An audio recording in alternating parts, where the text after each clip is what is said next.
This is my digital citizenship project called Cyberbullying. What is it and what can we do? The essential question to ask is what can you do when someone is mean to you online? This lesson is geared towards K-2 students, and it will teach them how to deal with online bullying, and it also will introduce them to the term cyberbullying and how is that different from bullying someone in person. In my classroom, we acted it out through different scenarios and discussed what it meant and how it made them feel. So what is a cyberbully? Cyberbullying is the use of digital communication tools such as the internet and cell phones to make another person feel angry, sad, or scared, usually again and again. Examples of cyberbullying include sending hurtful texts or instant messages, posting embarrassing photos or video on social media, and spreading mean rumors online or with cell phones. Since most of my students don't have cell phones, we mostly discussed internet and online games as ways that they can encounter cyberbullying. A lot of the students play online games that have chat features and have expressed through this discussion that they have felt at one point cyberbullied by somebody on the game.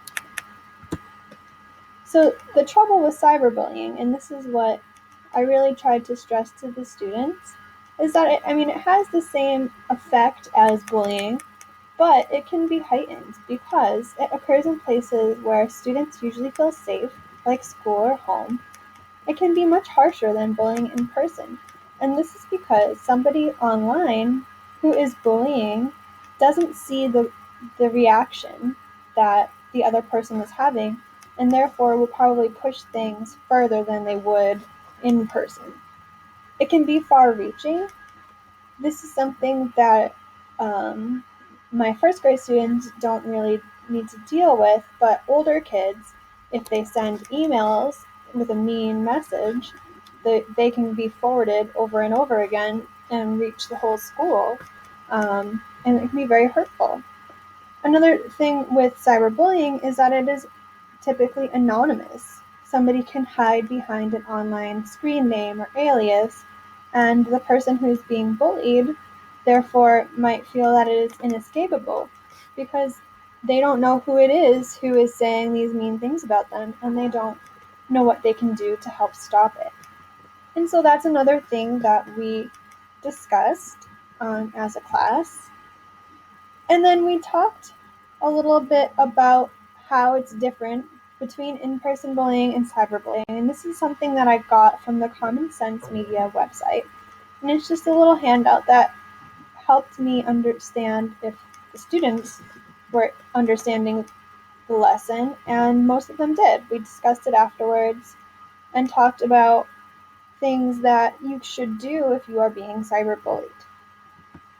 And this was a strong message. This is STOP cyberbullying. So this helped really break it down for the students in a way that was easy to remember.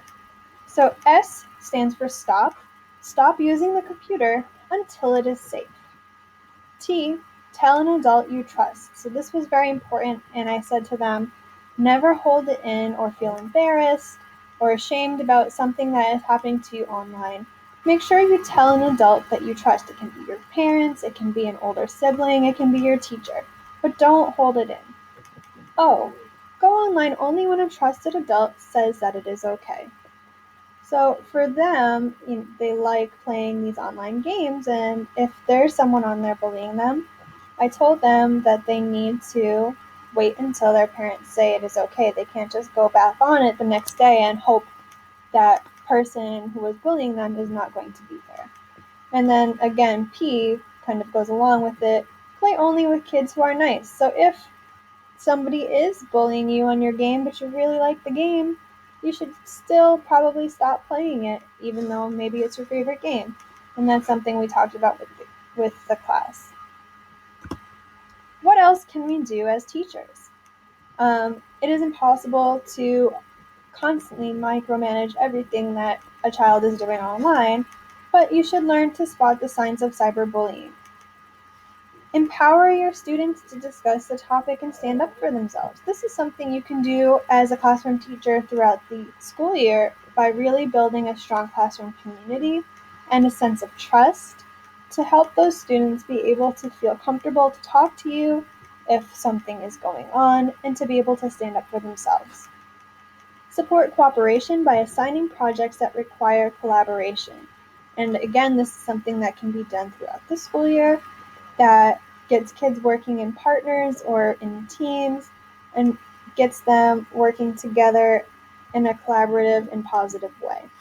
And then lastly, involve the parents. So I sent home a handout to all my parents from the Common Sense Media website that helped to explain better what we were talking about in class about internet safety and cyberbullying so that they had some talking points to discuss with their students at home, and so they know also ways to supervise and spot signs of cyberbullying at home. And then here are some of the references that I used for this project.